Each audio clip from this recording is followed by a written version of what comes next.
Hello बच्चों, 4 unit अपनी complete हो चुकी है। 5 यूनिट स्टार्ट करते हैं आज। 5 यूनिट का नाम पता है? हाँ, स्टार्टिंग में लिखवाया था ना, देख लो मिल जाए तो। स्टार्टिंग में लिखवाया होगा यूनिट के बारे में।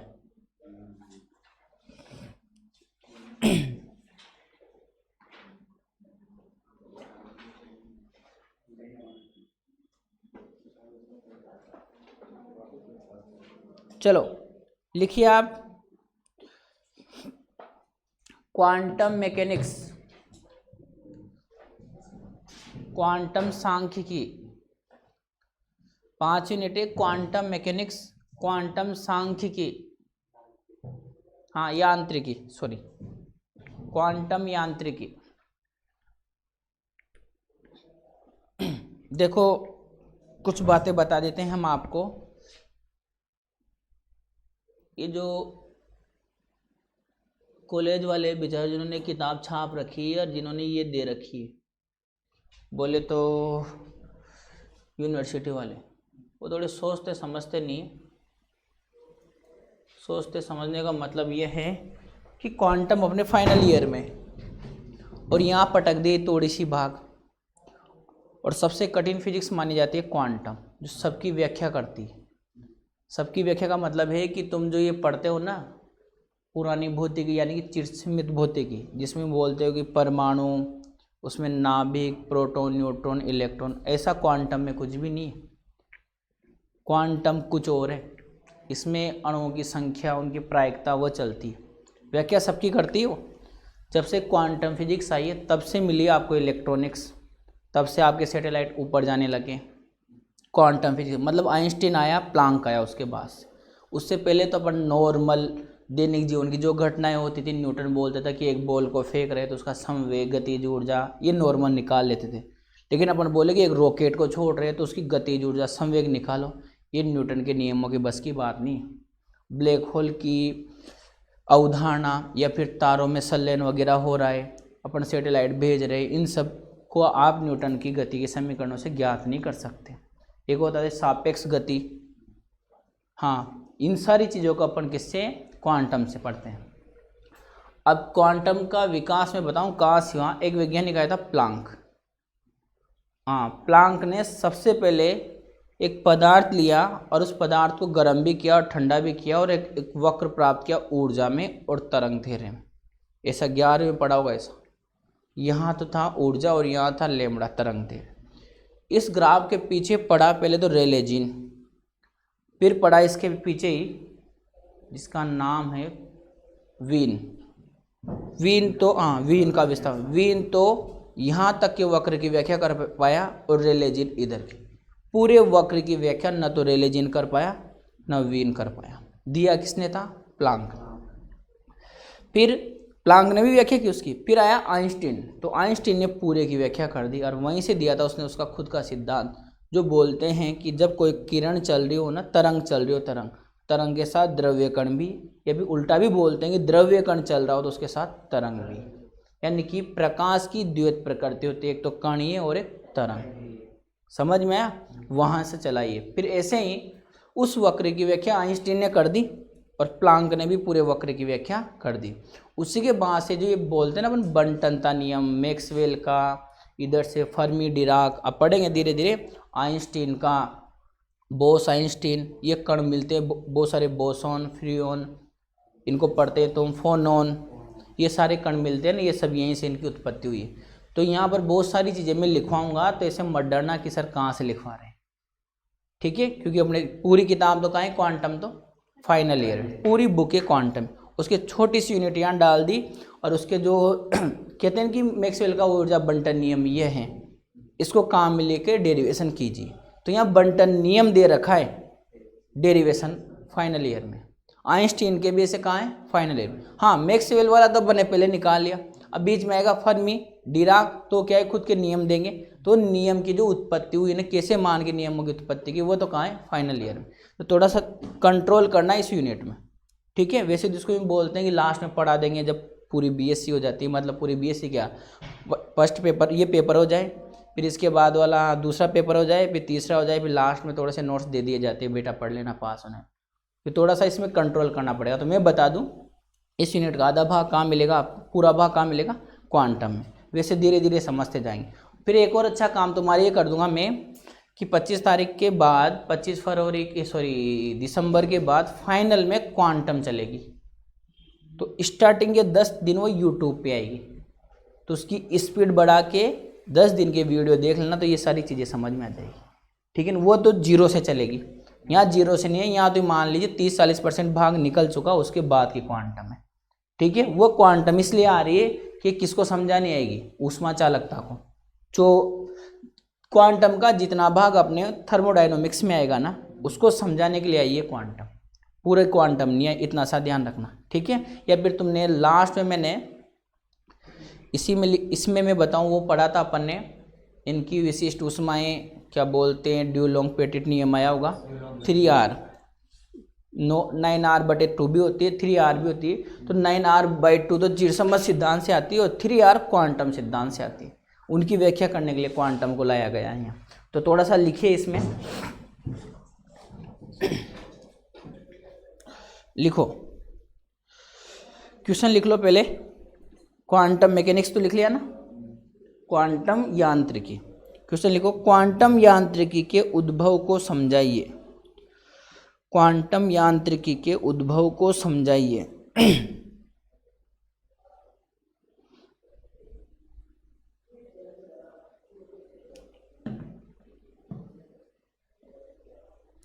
क्वांटम यांत्रिकी के उद्भव को समझें। अब सुनो, मैं बताऊं, फिजिक्स को दो भागों में बांटा गया, एक तो क्लासिकल बोलते हैं और एक क्वांटम बोलते हैं। क्लासिकल का मतलब तो चिरसम्मत, और क्वांटम का मतलब ये जो चल रही है, जो यदि किसी भी कण का वेग छोटा हो, बहुत छोटा हो, किसकी तुलना में, प्रकाश की तुलना, तो आप लगाओगे नियम किसके, न्यूटन के। और इस फिजिक्स को बोलोगे आप चिरसम्मत फिजिक्स।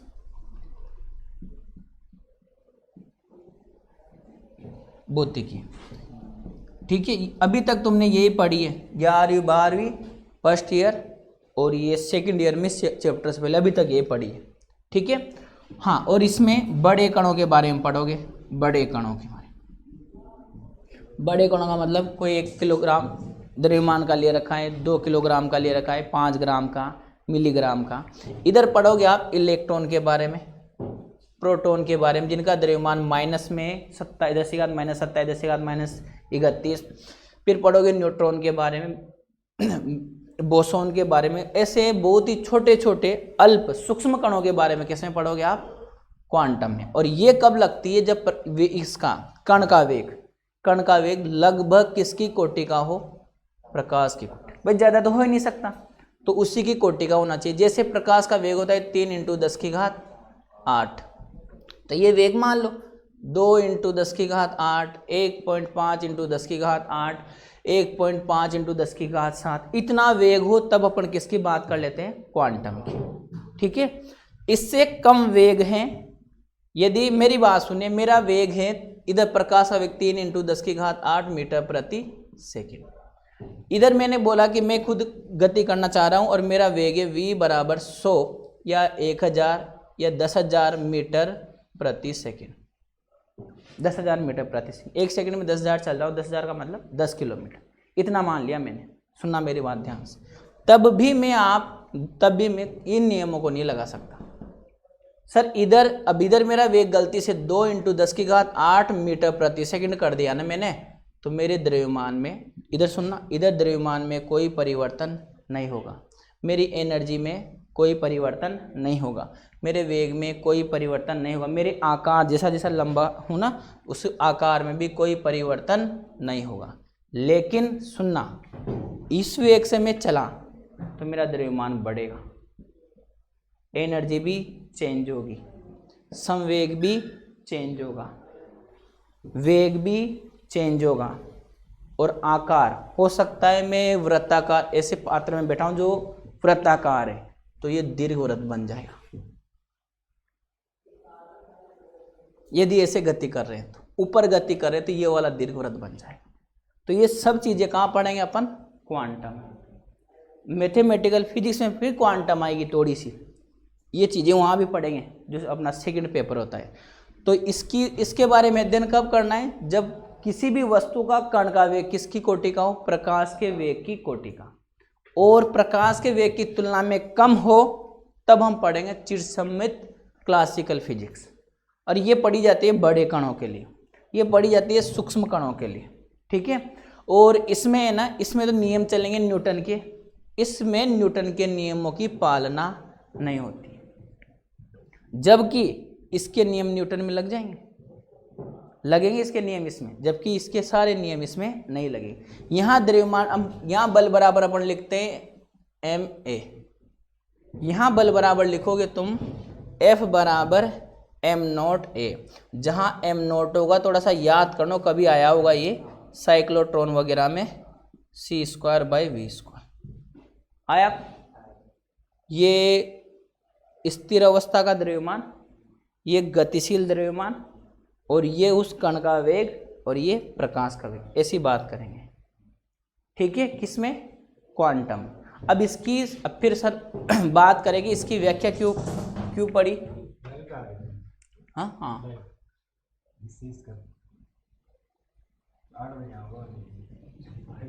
किसान वो पढ़ाएंगे 8 से 9, कोई बात नहीं, बिल्कुल संभालेंगे। आओ अब सुनो मेरी बात, तुम जो पढ़ के आए वहाँ बात बताता हूँ मैं। एक पढ़ के आए तुम परावर्तन, फर्स्ट ईयर में 12वीं में 11वीं में पढ़ा है ध्वनि तरंगों का। एक पढ़ के आए अपवर्तन। चलो एक और घटना पढ़ के आए थे, प्रकाश विद्युत प्रभाव, प्रकाश विद्युत प्रभाव, फोटो इलेक्ट्रिक इफेक्ट। इसमें एक अपना जीता जागता उदाहरण होता था 2.5, फिर 2.14, ये कार्य फलन या आपतित एनर्जी, फिर जो बची हुई शेष एनर्जी मिलती थी 0.36 से, याद करो ये वाली। इस प्रकाश विद्युत प्रभाव की घटना हुई भाई साहब, इस प्रकाश विद्युत प्रभाव की घटना को समझाने बैठे इसके जो भी इसके पक्ष में था, चिरसम्मित सिद्धांत के, बहुत सारे वैज्ञानिक थे इसके पक्ष में, चिरसम्मित सिद्धांत, इसको समझाने बैठे तो इनसे इसके क्या प्रैक्टिकल में जो किए परिणाम आ गए प्रैक्टिकल से। इसके सूत्रों से वो निष्कर्ष निकालने बैठे तो प्रकाश विद्युत प्रभाव की व्याख्या ही नहीं कर पाए। फिर इन्होंने, कुछ वैज्ञानिकों ने किसको लिया, क्वांटम फिजिक्स को। इसका जो निष्कर्ष निकालने बैठे इस क्वांटम फिजिक्स से तो निष्कर्ष निकाल पाए। तो कुछ ऐसी घटनाएं हो गई 19वीं शताब्दी में प्रकाश विद्युत प्रभाव की, प्रकाश के ध्रुवण की हुई, इधर से मैं बताऊं अपवर्तन की हुई, परावर्तन की हुई, इसके अलावा वो एक और पढ़ा हुआ तो स्टार्क प्रभाव, एक कॉम्पटन प्रभाव, ये घटनाएं हो गई। अब इनको अपन यदि चिरसम्मित भौतिकी से समझाने बैठे तो परावर्तन अपवर्तन को तो समझा दिया, लेकिन आप प्रकाश विद्युत प्रभाव को, कॉम्पटन प्रभाव को नहीं समझा पाए। सर क्यों नहीं समझा पाए, क्योंकि ये चलता था तरंग सिद्धांत पर। किस पर, तरंग सिद्धांत। और क्वांटम फिजिक्स द्वैत प्रकृति को बताती कि तरंग भी होता है और कणीय भी होता है। तो इसके पास कणीय भी थी, तो उस कणीय प्रकृति से इसने किसकी व्याख्या की, प्रकाश विद्युत प्रभाव की। देखो यहाँ इलेक्ट्रॉन, फोटोन आया, इलेक्ट्रॉन को एनर्जी दी।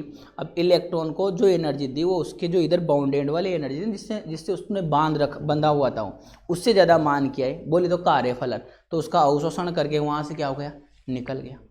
सीधी सी बात बताएं तो हाइड्रोजन परमाणु की पहली कक्षा में इलेक्ट्रॉन ने, उसकी एनर्जी थी -13.6 इलेक्ट्रॉन वोल्ट। उसको मुझे बाहर निकालना है तो मैं प्लस की 13.6 तो दूंगा, लेकिन थोड़ी सी ज़्यादा दे दी मैंने, 14 दे दी ना, प्लस की 13.6 से तो बाहर निकलेगा, और 0.4 जो मिली उससे वो क्या ले लेगा, गतिज ऊर्जा। समझ में आ रहा है। वो सारी चीज़ें, अब प्रकाश विद्युत प्रभाव की घटना हुई, उसको चिरसम्मित सिद्धांत समझा ही नहीं पाया, लेकिन किसने समझाया, क्वांटम सिद्धांत। क्वांटम सिद्धांत जो अभिग्रहित थे। तो यहाँ पर बहुत सारी ऐसी घटनाएं हो गई कि अपन को प्रकाश की भी द्वैत प्रकृति माननी पड़ी, और घटनाएं हुई परावर्तन, अपवर्तन, दूरवर्ण, प्रकाश विद्युत प्रभाव, कॉम्पटन प्रभाव, स्टोक प्रभाव और एक जीमान प्रभाव। ऐसे 10-12 घटनाएं हो गई। कुछ घटनाओं की व्याख्या तो किसने की, तरंग सिद्धांत ने। तरंग सिद्धांत का मतलब बोले चिरसम्मित सिद्धांत। कुछ घटनाओं की व्याख्या करने बैठे तो इससे हुई नहीं, फिर उसको किसने समझाया, क्वांटम सिद्धांत। प्रकाश विद्युत प्रभाव के लिए तरंग सिद्धांत क्या रहता है, असफल। पढ़ा है तुमने 12वीं कक्षा में। और क्वांटम सिद्धांत उसके लिए क्या रहता है, सही रहता है। क्वांटम में किसकी बात करेंगे, कणीय प्रकृति की और फोटोन की ऊर्जा की। और इसमें एक ही बात चलेगी ये कि कोई प्रकाश आ रहा है या विद्युत चुंबकीय तरंग जा रही है, उसके पास एनर्जी E=h न्यू, और न्यू का मान अलग अलग होगा, अलग अलग। जैसे वो आता है ना अपने पास रेडियो की, वो रेडियो तरंगे, पराबैंगनी, अवरक्त, दृश्य, एक्स किरणें, गामा किरणें, सबकी आवृत्ति अलग अलग, तो E=h न्यू, सबकी एनर्जी भी क्या अलग अलग। अपन बात करते हैं कि गामा किरण और एक्स किरण के पास कम एनर्जी होती है, गामा के पास ज़्यादा होती है। गामा इतनी मोटी अलमारी है, पूरी ठोस है, सॉलिड है, उसको पार कर जाएगी, पर एक्स नहीं कर पाएगी, क्योंकि गामा किरणों की भेदन क्षमता क्या होती है, ज़्यादा होती है, क्योंकि किस पर निर्भर कर रही है, आवृत्ति पर।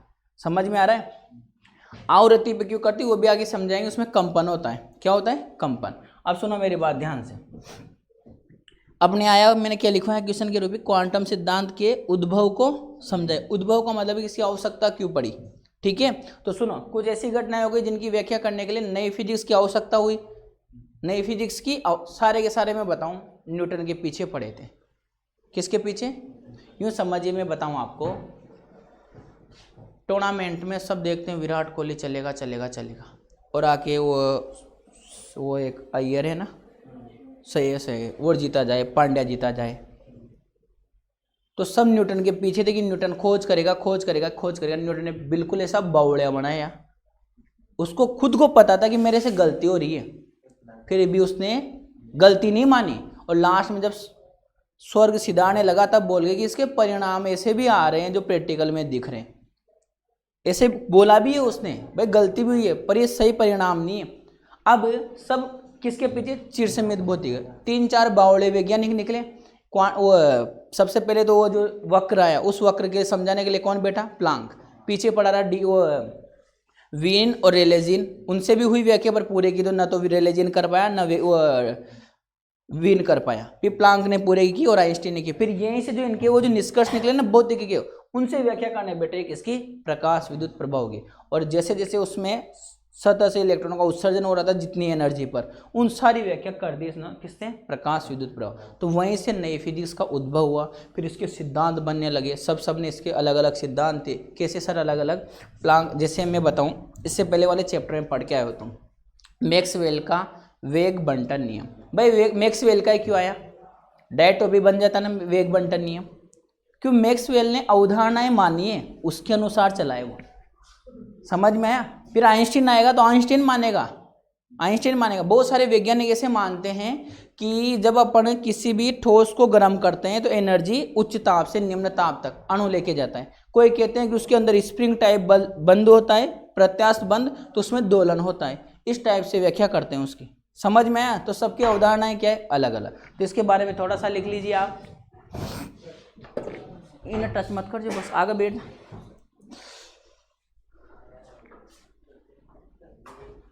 अरे उन्हें मत छेड़ जो, अरे यहाँ बैठ ना मारो, मुँह फैला धन थोड़ी देऊँ यार। लिखो आगे, लिखो, भौतिकी की चिरसम्मित शाखा, भौतिकी की चिरसम्मित शाखा, भौतिकी की चिरसम्मित शाखा बड़े व दृश्य कणों पर तो, बड़े व दृश्य कणों पर तो, बड़े व दृश्य कणों पर तो, बड़े व दृश्य कणों पर तो सफलतापूर्वक लागू होती है। बड़े व दृश्य कणों पर तो सफलतापूर्वक लागू होती है, सफलतापूर्वक लागू होती है, सफलतापूर्वक लागू होती है। बताया था मैंने। मेरे से पूछा जाए कि सर आपको हम प्रकाश के वेग के आधे वेग से फेंक रहे हैं या किसी वाहन में बिठा रहे हैं, तो कौन सी फिजिक्स से अध्ययन करोगे आपकी गति का, पूरी गति का? तो बोलोगे कि सर हम क्वांटम फिजिक्स से अध्ययन करें। इससे नहीं कर सकते, इसके परिमाण ही नहीं आएंगे। मैं प्रकाश के वेग का आधा मतलब 1.5 × 10⁸ मीटर प्रति सेकंड से कोई वाहन चल रहा है, उसमें बैठ गया, मेरा द्रव्यमान मापा जाए तो मान लीजिए अभी तो 70 किलोग्राम, झूठ 78 किलोग्राम है अभी मापा था, कितना है स्थिर अवस्था में 78, लेकिन तुम उस इतने वेग से जिस वाहन में बैठा हूँ उसमें चल रहा हूँ उसमें मापूँ 100 से पार निकल जाएगा। अब ये कहता है कि द्रव्यमान में कोई परिवर्तन नहीं होगा, चाहे वेग कण का वेग कितना भी हो, लेकिन ये कहता है कि जैसे जैसे वेग बढ़ा होगा वैसे वैसे द्रव्यमान भी बढ़ता जाएगा। फिर मेरी द्रव्यमान से क्या निकालूं मैं, एनर्जी। भाई तुम्हें पता है कि जिस भी पदार्थ के पास क्या होता है, द्रव्यमान होता है, तो आइंस्टीन बोल के गया E=mc²। द्रव्यमान इंटू प्रकाश के वेग का स्क्वायर करके उसकी एनर्जी निकाल। इसके पास कितनी एनर्जी, इसके मास को प्रकाश के वेग है ना उससे गुणा कर दो, इसकी एनर्जी पता चल जाएगी। ऐसा सब आइंस्टीन ने, कहा जाता है कि 2 लाख पेज में कैलकुलेशन की थी, तब जाके उसने फिर बाद में नियम दिया था। यूँ नहीं कि एक बात है ओ नहीं नियम पा गया हो, ऐसे नहीं किया उसने, पहले बहुत ज़्यादा कैलकुलेशन की, उसके बाद उसने हमेशा जो एक सिद्धांत ऐसा आइंस्टीन का E=mc², इसने बम वम बना बस सिखा दिया, फटाके वटाके फोड़ना, तारों से अपने को लाइट कैसे मिल रही है, वह परमाणु बम तो विखंडन से और हाइड्रोजन बम संलयन से, जो सुलटा देता है। एक हाइड्रोजन बम है ना वो 100 परमाणु बम के बराबर होता है, इतना खतरनाक होता है। ये सारी चीज़ें कौन बताएगा, आइंस्टीन। फिर उसके बाद एक संगठन बना, भाई आइंस्टीन के समीकरण का कोई भी है ना दुरुपयोग नहीं करेगा। तो लगभग 70-80 सालों तक तो चलता रहा, पर दोते ऑटो नाम सुना होगा तुमने, जिसने सबसे पहले परमाणु बम बनाया, उस रामलाल ने क्या किया, घर पे बना दिया। अब जब उसने घर पे बना दिया तो अमेरिका ने भाई ये बना सकता है तो माँ क्यों ना बनाओ, सबने घर पे। आपने भी जैसलमेर में बनाया था अटल बिहारी वाजपेयी के समय,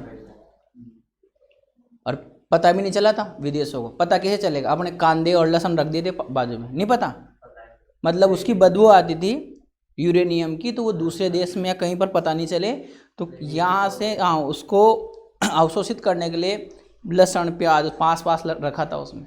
और पता ही यार, ये अपने जो महान वैज्ञानिक है कलाम साहब, उन्होंने देखो शक्ति दे दी परमाणु से। फिर अपन भी क्यों जब माँ गढ़ई फटाको छे कोई नाटक करे तो बेन है, फिर भी सब देश के पास है। देखो जब संयुक्त बेन है इस पे, जब भी सब देशों के पास है, जबकि इसका सदुपयोग करें ना तो लाइट का बिल इतना बने ही नहीं। 1 किलोग्राम यूरेनियम से 10⁵ अरब वर्ष तक 100 वाट के बल्ब को जला सकते हो आप, मात्र 1 किलोग्राम से। जितने भी इन्होंने परमाणु बम बना रखे ना इन देशों ने, इससे लाइट बनाने बैठ जाए ना तो लाइट का बिल आए महीने का 5 रुपये 7 रुपये 8 रुपये। वहाँ नहीं ले रहे काम, दम का बम, ओए बम से मारा पास। वो देखो उत्तरी कोरिया का वो रामलाल, वो इधर तो कोरोना चल रहा है, वो परमाणु बम नहीं बना रहा, हाइड्रोजन बम बना रहा है, जो खतरनाक है। 2 गिरा देना, 2 क्या एक ही इंडिया को लपेट ले पूरा, इतना खतरनाक होता है वो। अब वो तो देखो कहाँ चल रहे हैं, सबके सोच अलग अलग है। नहीं तो वो कहते हैं ना अर्थव्यवस्था, 3-4 बम से लाइट बना दो, थोड़ा थोड़ा वो चल, परमाणु शक्ति वही तो है, पर उस पर ध्यान नहीं दे रहे। पहले शक्ति हो वो जरूरी है, दूसरा देश ना आक्रमण कर दे तो ये चीज़ें, ये तो सोचने वाली बात है। तो हम बता रहे हैं कि वहीं से E= क्या निकली, mc², वहीं से क्वांटम फिजिक्स निकली है, ठीक है ना। तो वो भी चेंज होगी, डेल टाइम भी चेंज होगा।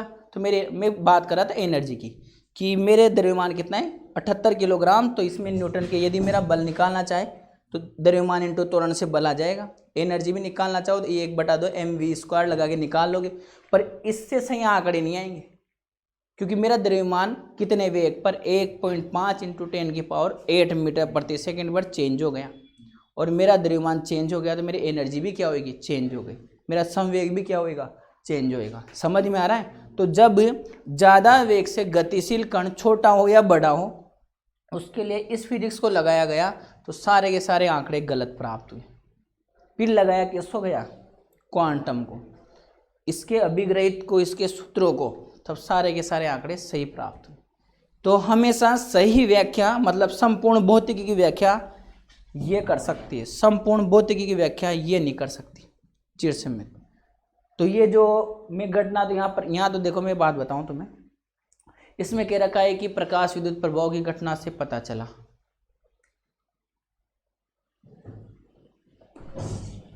किससे पता चला,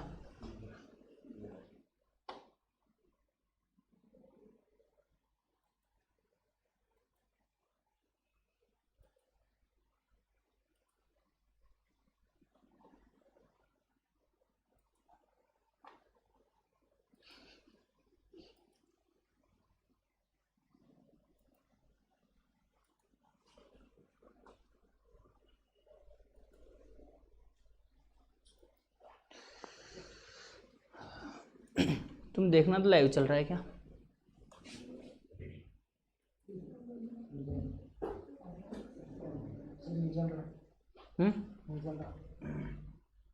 लिखा हुआ था राइट नाउ पर लाइक कर वो। अरे नहीं, वहाँ अंदर जा।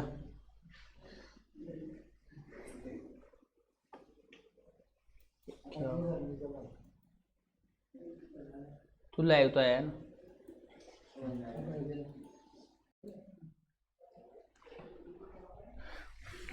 चलो आगे लिखो, कहाँ तक लिखो या?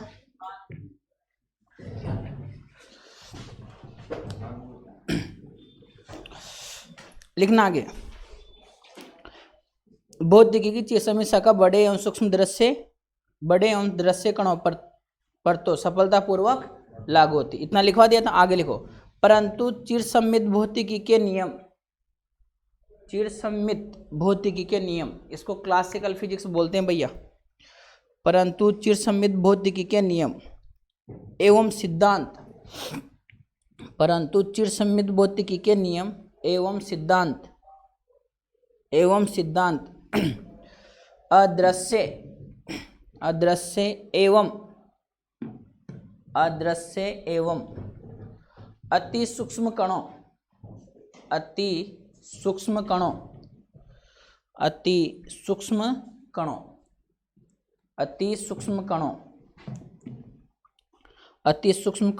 पर पूर्णतया लागू नहीं होते हैं, पर पूर्णतया लागू नहीं होते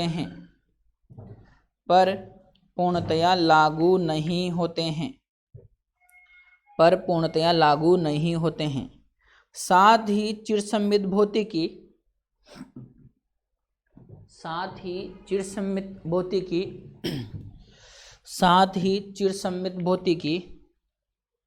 अनेक घटनाओं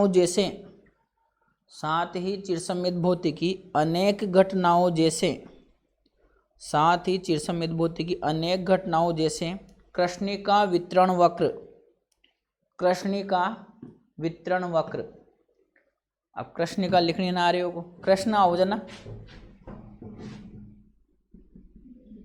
कृष्णिका लिख लिया, कृष्णिका वितरण वक्र। अब सर ये क्या है सर? कृष्णिका कायोज, काली बॉडी। बहुत सारे तुम बोलते हैं काली बॉडी को क्या बोला जाता है? ब्लैक बॉडी को कृष्णिका। वो नाम है उसका। कृष्णिका कोई सा ही पदार्थ हो सकता है, बस उसके लिए होता क्या है, आप सब्सटेंस बोल दो। कोई सा पदार्थ को अपन क्या दे, गर्म करे तब तो ऊर्जा क्या करेगा, प्रकाश डाले जब तो ऊर्जा क्या करेगा, अवशोषण। फिर उसको गर्म करे तो फिर ऊर्जा क्या करेगा, उत्सर्जन। समझ में आ रहा है? तो जब अपन उसका अवशोषण उत्सर्जन वक्र बनाते हैं ना, तो ऐसा वक्र मिलेगा, ऐसा। ठीक है। अब इस वक्र को बोलते हैं कृष्णिका वितरण वक्र। हाँ, यूँ बोलते हैं कि आदर्श कृष्णिका तो वो होती है जो पूरी की पूरी एनर्जी का अवशोषण करे, एब्जॉर्व करे। और आदर्श कृष्णिका, और जितनी उसने एब्जॉर्व की है उस सारी को क्या कर दे, उत्सर्जित कर दे, सारी को क्या कर दे, उत्सर्जित। वो कहलाती है आदर्श कृष्णिका। तो आदर्श कृष्णिका पृथ्वी पर तो नहीं है भाई, सूर्य है। सूर्य क्या करता है, जितने भी वहाँ पर विद्युत चुंबकीय तरंगें उत्पन्न हो रही हैं, सबका क्या कर रहा है, उत्सर्जन। तभी तो अपनों क्या मिल रहा है, प्रकाश। तो वो भी उत्सर्जन करने के लिए क्या है, आदर्श कृष्णिका। फिर एक और है ब्लैक होल। जितनी एनर्जी इधर उधर घूम रहे हैं सबका क्या कर रहा है, वो अवशोषण कर रहा है। ठीक है। तो आदर्श कृष्णिका तो कौन है, केवल सूर्य। अपन क्या करते हैं, काली वस्तु को भी आदर्श कृष्णिका मानते हैं।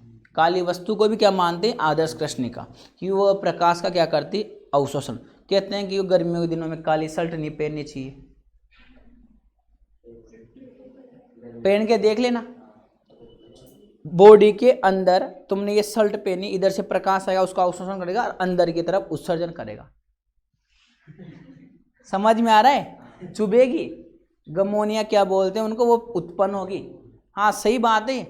ठीक है। तो ऐसा सुनना, ऐसी जो आदर्श कृष्णिका है वो तो कौन है, सूर्य। तो ये कृष्णिका वितरण वक्र की मैं आगे बात करूंगा, तो ऐसा वितरण वक्र मिलेगा। आगे क्या इसी चैप्टर में बात करूंगा। यहाँ लेमड़ा रहेगा और इस टाइप से अलग अलग तापों पर ऐसे जाएगा, ये अलग अलग तापों पर। अब इसी की व्याख्या करने बैठेंगे। ठीक है। ये ई लेमड़ा और ये लेमड़ा।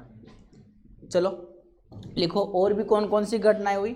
हाँ, ये 19वीं शताब्दी के पहले नहीं हुई थी, ये 19वीं शताब्दी से 20वीं शताब्दी के बीच में प्रयोग किए, और प्रयोग गलती से एक साथ ऐसे हो गए, कृष्ण का वितरण वक्र हुआ, प्रकाश विद्युत प्रवाह हो गया। अब सारे के सारे वैज्ञानिक न्यूटन दास न मानरों की व्याख्या करने बैठे, आए नहीं इसका आंसर। फिर नई फिजिक्स की आवश्यकता पड़ी, वही है क्वांटम। ठीक है ना, लिखो आगे। कृष्णिका वितरण वक्र, कोमा ठोसों की विशिष्ट ऊष्मा, कोमा ठोसों की विशिष्ट ऊष्मा, कोमा ठोसों की विशिष्ट ऊष्मा एवं प्रकाश विद्युत प्रभाव, एवं प्रकाश विद्युत प्रभाव, एवं प्रकाश विद्युत प्रभाव, एवं प्रकाश विद्युत प्रभाव आदि की व्याख्या करने में, आदि की व्याख्या करने में, आदि की व्याख्या करने में, आदि की व्याख्या करने में, आदि की व्याख्या करने में पूर्णतया असफल हो गई, पूर्णतया असफल हो गई, पूर्णतया असफल हो गई। कौन सी फिजिक्स? चिरसिमित भौतिक, क्लासिकल फिजिक्स। बोला ना कि इसमें न्यूटन के नियम लगेंगे, छोटे कणों के लिए लगेगा, इधर से ज़्यादा वेग नहीं होना चाहिए, ठीक है, और ये सूक्ष्म कणों के लिए लगेगा, और इसमें एक शर्त है कि वेग प्रकाश की कोटि का होना चाहिए, और ये अदृश्य के जो दिखेंगे नहीं उसके लिए भी लगेगा। ये सर लगाया कैसे भाई? आंखों से नहीं दिखता, वो दूसरे उपकरणों से तो दिखेगा। सूक्ष्मदर्शी दूरदर्शी देखा है ना तुमने, फोटोग्राफिक प्लेट रे रदरफोर्ड ने प्रयोग किया था ना, चमक उत्पन्न हुई, तो उसको क्या पता? अपन को आंखों से तो पता ही नहीं चमक उत्पन्न हो रही। लिखो आप आगे। तुम एक्सरा करवाया कभी, हड्डी हड्डी टूटी हो, पता चला अपन को कि यहाँ पर कौन सी किरणें गई? पता ही नहीं, डायरेक्ट एक्सरा निकल के आता है भाई साहब, ताकि हड्डी आसान खींचे, और ये यहाँ से टूट रही है, फिर डॉक्टर पर्चा में लिखा दे भाई ऐसा जुड़ेगी यहाँ। देखो आगे, ये हिंदी में राइटिंग तेरी ऐसी है क्या? चाल फिर हिंदी वाला से दूर ही रहिए तो जिंदगी पर ना, तो मन लाग रहे तारा छोड़ आगे की बात। कृष्ण का व्याख्या करने में पूर्णतया असफल हो गई। आगे लिखा है, अतः चिरसम्मित भौतिकी की, अतः चिरसम्मित भौतिकी की, अतः चिरसम्मित भौतिकी की, अतः चिरसम्मित भौतिकी की इन असफलताओं के फलस्वरूप, अतः चिरसम्मित भौतिकी की इन असफलताओं के फलस्वरूप, इन असफलताओं के फलस्वरूप, अतः चिरसम्मित भौतिकी की इन असफलताओं के फलस्वरूप भौतिकी की एक नई शाखा का जन्म हुआ। भौतिकी की, भौतिकी की, भौतिकी की, भौतिकी की एक नई शाखा का जन्म हुआ, एक नई शाखा का जन्म हुआ। लिख लिया? जिसे क्वांटम भौतिकी के नाम से जाना जाता है, जिसे क्वांटम भौतिकी के नाम से जाना जाता है, जिसे क्वांटम भौतिकी के नाम से जाना जाता है। लिख लिया? अगली लाइन से लिखना, सॉरी इसी में लिख लो। क्वांटम शब्द का अर्थ, क्वांटम शब्द का अर्थ अति सूक्ष्म, दो शब्द होते हैं, एक तो माइक्रो एक मैक्रो। माइक्रो का मतलब तो छोटा, बहुत छोटा, और मैक्रो का मतलब बड़ा। लिखो, अति सूक्ष्म होता है, होता है। अगली लाइन से लिखना। अब देखो, बहुत सारे वैज्ञानिक आते हैं, कुछ ही बात कह के भग जाते हैं। एक ने क्या कहा कि अदृश्य और अति सूक्ष्म कणों की जो भौतिकी है उसी को क्या बोलते हैं? क्वांटम। ठीक है, लिख लो यहाँ का शब्द भी लिखो। वो आता है 66-99 इनवर्टेड कोमा, लिखो के अंदर अदृश्य, अदृश्य व अति सूक्ष्म कणों की, अदृश्य एवं अति सूक्ष्म कणों की, अदृश्य एवं अदृश्य, अति सूक्ष्म एवं अदृश्य कणों की भौतिकी को ही, भौतिकी को ही, भौतिकी को ही क्वांटम भौतिकी कहते हैं, क्वांटम भौतिकी कहते हैं। अगली लाइन से लिखना। क्वांटम भौतिकी से संबंधित वैज्ञानिक, क्वांटम भौतिकी से संबंधित वैज्ञानिक, क्वांटम भौतिकी से संबंधित वैज्ञानिक प्लांक, मैक्स प्लांक इसका पूरा नाम लिख लो पूरा ही ना, बहुत बना सताओ गयो, मैक्स प्लांक, वो आइंस्टीन आदि है, आदि थे, जिंदा ऐसा नहीं तो ठीक है, आए तो बहुत सारे पर सही सही व्याख्या यही करके पाए। प्लांक ने तो मैं बताऊं इस कृष्णिका वितरण वक्र की व्याख्या की थी, तो एक नियम दिया था कि प्रत्येक बॉडी है ना एनर्जी का अवशोषण भी करती है और उत्सर्जन भी करती है। जब उसका अवशोषण उत्सर्जन करेगी तो छोटे छोटे पैकेट बंडलों के रूप में, छोटे छोटे पैकेट यानी कि बंडलों के रूप में, उस पैकेट और बंडलों को क्या बोलते हैं? फोटोन। अब एक बात बताओ, विद्युत चुंबकीय तरंग इलेक्ट्रोमैग्नेटिक वेव, उस इलेक्ट्रोमैग्नेटिक वेव में बीच में भाग आता है दृश्य, दृश्य क्षेत्र आता है ना, गम गया एक्स बैंगन दिखा, तो उसी में आता है दृश्य, आता है ना दृश्य। उस दृश्य विद्युत चुंबकीय विकिरण पूरी के लिए इलेक्ट्रोमैग्नेटिक वेव के लिए तो किसने नियम दिया? प्लांक ने, कि प्रत्येक बॉडी विद्युत चुंबकीय तरंगों का उत्सर्जन व अवशोषण सतत रूप से करती है, कंटिन्यू सॉरी पैकेटों के रूप में करती है। और एक पैकेट की ऊर्जा कितनी होती है? E=h। उसमें इतने बड़े भाग में से इतना बड़ा भाग तो किसने दिया? Max Planck. इसमें से छोटा सा टुकड़ा निकला किसने? आइंस्टीन ने। केवल किसका? प्रकाश का। कि जब हम प्रकाश को एक स्थान से दूसरे स्थान पर भेजते हैं या प्रकाश का संचरण होता है या किसी भी सतह को प्रकाश ऊर्जा दी जाती है तो वो छोटे छोटे पैकेटों के रूप में दी जाती है जिसकी एनर्जी होती है E=h। तो प्रकाश से संबंधित तो या प्रकाश ऊर्जा से संबंधित तो नियम किसने दिया? आइंस्टीन ने। और पूरी विकिरण विद्युत चुंबकीय तरंगों से संबंधित वही पैकेटों वाला नियम किसने दिया? प्लांक ने। प्लांक ने व्याख्या किस पे की थी?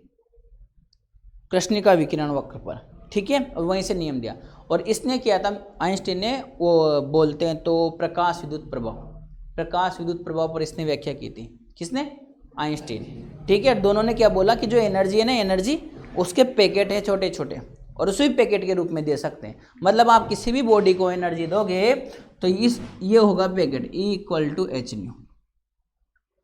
इसका दूसरा पैकेट मिलेगा E=2h।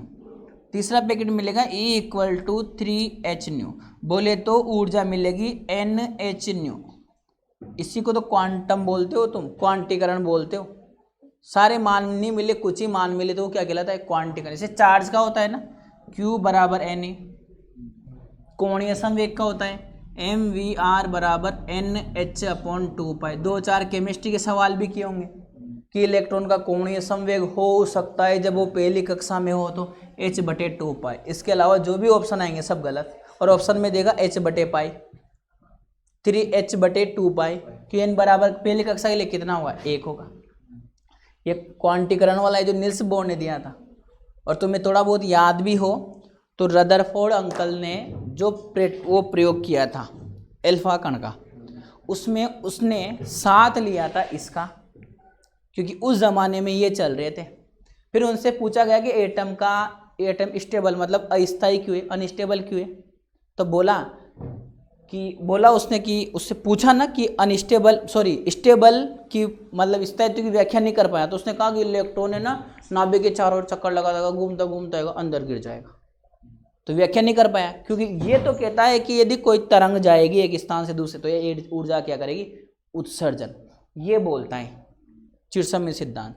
लेकिन जो नील्स बोर, उसके रदरफोर्ड के जस्ट बाद जो वैज्ञानिक आया, कौन? नील्स बोर, उसने उपयोग किया क्वांटम का। और याद करो उसकी क्वांटम में उसने कहा कि इलेक्ट्रॉन जब घूमता है तो न तो एनर्जी लेता है न ही देता है, वो तो केवल यदि निम्न ऊर्जा स्तर से उच्च में जाएगा तब तो लेगा और उच्च में से निम्न में आएगा तब देगा, बोला उसने। तो किस में आ गया और कितनी एनर्जी देगा? E=h। फिर बात की उसने कि कोणीय संवेग है ना वो mvr h/2π का क्या होता है? कोण गुणज, बोला ना। तो उसने नील्स बोर ने चिरसम्य भौतिकी पर निकी व्याख्या किस पे आ गया हुआ? क्वांटम पर।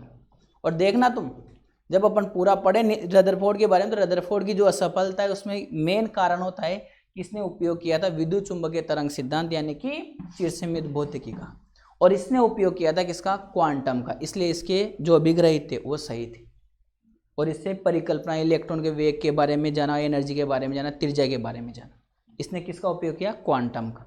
आओ, तो यहीं से कृष्णिका विकिरण ऊर्जा की वक्र की इसने मतलब व्याख्या की। तो इसने बोला कि जो एनर्जी है ना सूर्य से आ रही है एनर्जी, वो किस रूप में, क्वांटीकरण, E = h/, 2h/, 3h/, NH/।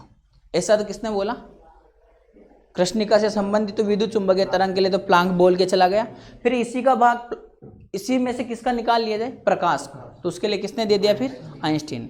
अब लिखो आगे, मेन टॉपिक है, यहीं से बोर्ड में मतलब पेपर में भी आता है। टॉपिक डालो, कृष्णिका का ऊर्जा वितरण वक्र।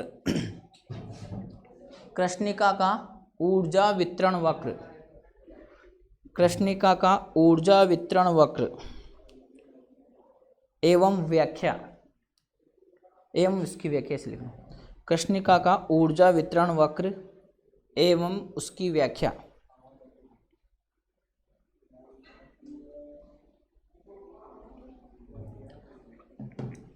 अब सुनो, मैंने बोला कि कृष्णिका क्या होती है। कृष्णिका को बोलते हैं इंग्लिश में भैया ब्लैक बॉडी, और 11वीं की किताब कहती है कि कृष्णिका सूर्य। पर हम बताएं, जो अपनी बीएससी किताब कहती है, बीएससी किताब बिल्कुल सच सच बोलेगी, चाहे बच्चे के समझ में आए नहीं आए। पर 11th और 12th की बनाई हुई किताबें इस टाइप से बोलते हैं कि बच्चे के समझ में आ जाए। सच्चाई तो ये है, ठीक है। सबसे कठिन फिजिक्स है क्वांटम, उसके बाद आती है थर्मो। फिर ये जो अपन विद्युत मानते हैं तो कुछ काम आती नहीं। अब सुनना मेरी बात ध्यान से, जी माँ आकर्षण प्रतिकर्षण हो जाए, यहाँ से जिंदगी बर्बाद हो। अब देखो इधर हम बात कर रहे हैं किस चीज़ की, कृष्णिका की। तो पहले तो हम बता दें कृष्णिका किसको बोला गया है। यदि ये वस्तु, ये कोई वस्तु पदार्थ, इस पर मैंने विद्युत चुंबकीय विकिरण आपतित करवाए। विद्युत चुंबकीय विकिरणों का मतलब है कि उस विद्युत चुंबकीय विकिरण में पराबैंगनी किरणें, गामा किरणें, अवरक्त प्रकाश, दृश्य प्रकाश, रेडियो और सूक्ष्म तरंगे सारी आ गई, आपतित करवाए। तो इसने सारी की सारी, कोई खाता गया, ये अवशोषण करता गया, एब्जॉर्ब करता रहा, कर लिया। अब भाई इन्हें खाली तो काम भी करवा, अब ये काम न करे तो आग लगाओ, गर्म करो, तो जो जो इसने खाया ना उस सभी का क्या करेगा, ये उत्सर्जन। तो ऐसी बॉडी जो सारी विकिरणों का क्या कर ले, अवशोषण, और गर्म करने पर जो उसने अवशोषित किया उस सारी का क्या कर दे, उत्सर्जन। उसी को बोलेंगे हम कृष्णिका। जबकि 11th में तो सूर्य है, वो नहीं है। अपने लिए तो ये भी कृष्णिका हो सकता है यदि इसमें मैं प्रकाश आपतित करवाऊँ और इस सारे के सारे प्रकाश को, सारे के सारे एनर्जी को क्या कर ले, अवशोषित कर ले, और गर्म करने पर क्या कर दे, उत्सर्जित कर दे। ठीक है, चलो आओ कृष्णिका की तो लिखो, फिर वक्र के बारे में पढ़ेंगे। ऐसी वस्तु जो उस पर आपतित, ऐसी वस्तु जो उस पर आपतित, ऐसी वस्तु जो उस पर आपतित, ऐसी वस्तु जो उस पर आपतित, इंसिडेंट, उस पर आपतित समस्त विकिरणों को, समस्त विकिरणों को, कोष्ठ में ना सभी तरंगदैर्घ्य की विकिरणें, सभी तरंगदैर्घ्य की विकिरण, सभी तरंगदैर्घ्य की विकिरण, सभी तरंगदैर्घ्य की विकिरण, सभी तरंगदैर्घ्य की विकिरण, कोष्ठक बंद, अवशोषित कर लेती है, अवशोषित कर लेती है, अवशोषित कर लेती है। लिख लिया। जो ऐसी वस्तु जो उस पर आपतित समस्त विकिरणों को, कोष्ठ में तरंगदैर्घ्य, सभी तरंगदैर्घ्य की विकिरण को अवशोषित कर लेती है तथा उच्च ताप पर, उच्च ताप पर, तथा उच्च ताप पर इन विकिरणों का उत्सर्जन भी कर देती है, तथा उच्च ताप पर इन विकिरणों का उत्सर्जन भी कर देती है, तथा उच्च ताप पर इन विकिरणों का उत्सर्जन भी कर देती है, तथा उच्च ताप पर इन विकिरणों का उत्सर्जन भी कर देती है, कोमा कृष्णिका कहलाती है। कृष्णिका कहलाती है, कृष्णिका कहलाती है। लिख लिया? अगली लाइन से लिखो। वास्तव में कोई भी ऐसी वस्तु नहीं है, वास्तव में, परंतु नहीं लिखा क्या? परंतु भी लिख लो। परंतु वास्तव में कोई भी ऐसी वस्तु नहीं है, कोई भी ऐसी वस्तु नहीं है जो उस पर आपतित समस्त विकिरणों को, जो उस पर आपतित समस्त विकिरणों को, जो उस पर आपतित समस्त विकिरणों को, जो उस पर आपतित समस्त विकिरणों को अवशोषित कर ले, अवशोषित कर ले, अवशोषित कर ले, अवशोषित कर ले।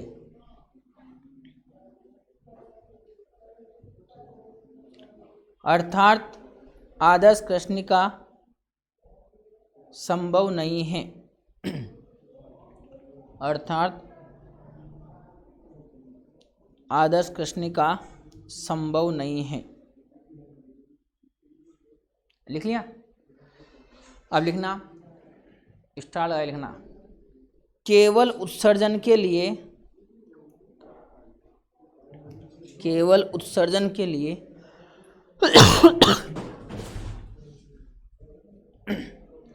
केवल उत्सर्जन के लिए, केवल उत्सर्जन के लिए सूर्य को, सूर्य को, केवल उत्सर्जन के लिए सूर्य को आदर्श कृष्णिका, आदर्श कृष्णिका, आदर्श कृष्णिका माना गया है, आदर्श कृष्णिका माना गया है। उत्सर्जन ही होता है सूर्य से तो, ठीक है? लगी तो नहीं ना मुड्डियों के? ठीक है, आगे लिखो। कृष्णिका से उत्सर्जित विकिरणों की ऊर्जा, कृष्णिका से उत्सर्जित, कृष्णिका से उत्सर्जित, कृष्णिका से उत्सर्जित विकिरणों की ऊर्जा, कृष्णिका से उत्सर्जित विकिरणों की ऊर्जा एवं तरंगदैर्घ्य के मध्य, एवं तरंगदैर्घ्य के मध्य, एवं तरंगदैर्घ्य के मध्य खींचा गया एवं तरंगदैर्घ्य के मध्य खींचा गया आलेख, खींचा गया आलेख, कृष्णिका का खींचा गया आलेख, कृष्णिका का खींचा गया आलेख। आलेख का मतलब क्या होता है? वक्र। हाँ, ग्राफ, ग्राफ। खींचा गया वक्र मतलब आलेख कृष्णिका का वितरण वक्र कहलाता है। कृष्णिका का मतलब था ना, लॉकडाउन में हिंदी सही कर ली। कृष्णिका का ऊर्जा वितरण वक्र कहलाता है, कृष्णिका का ऊर्जा वितरण वक्र कहलाता है। लिख लिया? चलो आगे लिखो। नीचे चित्र में भिन्न भिन्न तापों पर, नीचे चित्र में, ये इंग्लिश मीडियम वाले ध्यान दे, ताप बोल रहा हूँ मैं, ताप, पाप मत कर देना। नीचे चित्र में भिन्न भिन्न, भिन्न भिन्न तापों, टेम्परेचर, नीचे चित्र में भिन्न भिन्न तापों पर कृष्णिका का, कृष्णिका का, कृष्णिका का ऊर्जा वितरण वक्र खींचा गया है, दर्शाया गया है। कृष्णिका का ऊर्जा वितरण वक्र दर्शाया गया है, दर्शाया गया है। ठीक है भैया? अरे बोलो, अब कल वक्र बनाएंगे और उसकी व्याख्या करेंगे। अब तुम मानो मत मानो, ये आता है भैया वक्र, ये तो फाइनल में भी आएगा और इसमें भी आएगा। और मैं बताऊं थोड़ी बहुत तुम इसकी जानकारी कहाँ लेके आए हो? 11th क्लास, वहाँ आया था कृष्णिका वितरण वक्र, ठीक है? तो वहाँ तो थोड़ा सा ही था, परिभाषा ऐसी थी कि अपन उनको पढ़े और फिर इधर बीएससी की फिजिक्स को पढ़े तो लगेगा कि फाँक रहे हो, तो वो वाली बात है। सच बात है, वो फेंकते ही हैं वहाँ पर, बहुत सारी चीज़ें हो जिनको वहाँ फेंकते हैं। फिर इधर जाके उनका, हाँ वहाँ विद्युत को नहीं फेंकते, वो चुंबक को नहीं फेंकते, पर उस विद्युत और चुंबक को किसने समझाया? मैक्सवेल ने। वो इधर फेंकेगा बीएससी में। सही व्याख्या कौन करता है? मैक्सवेल। मैक्सवेल ही करता है। वहाँ तो एक दिशा की बात करते हैं, यहाँ आती है सही फिजिक्स। ठीक है, तो कल मिलते हैं अपन 7 बजे। कल क्या है? संडे। तो बिल्कुल आपके पास मेरे कॉन्टेक्ट नंबर है, थोड़ा दिन में पढ़ाएंगे अपन। कल पढ़ाएंगे, 2 घंटे पढ़ाएंगे, 2 घंटे। टेस्ट भी लेंगे। मना किया क्या मैंने? तो मैं कैसे मना कर सकता हूँ टेस्ट के बारे में?